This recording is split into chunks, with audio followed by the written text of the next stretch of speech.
Hi everyone, Salena Kulkarni here from Phoenix Wealth Group, and in today's short video I just want to talk to you about how you define whether or not a property is actually going to result in being a quality property investment for you.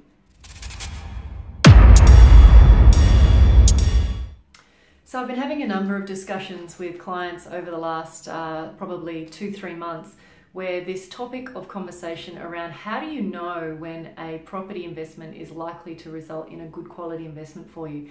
And the reality is, if you read property magazines, if you talk to people who have experience within property, there can often be a lot of different methodologies, a lot of different sets of criteria that are used to determine whether or not a property is perceived as a quality property investment.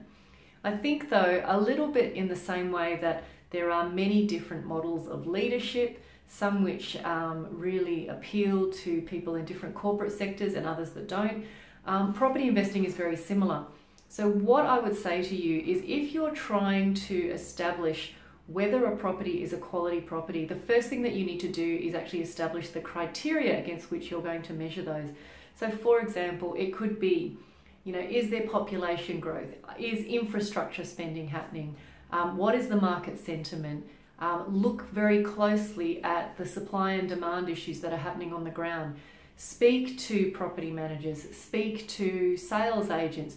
Really try and understand, both from a macro and a micro level, what is going on and what's really going to dictate whether that property ultimately becomes a good investment.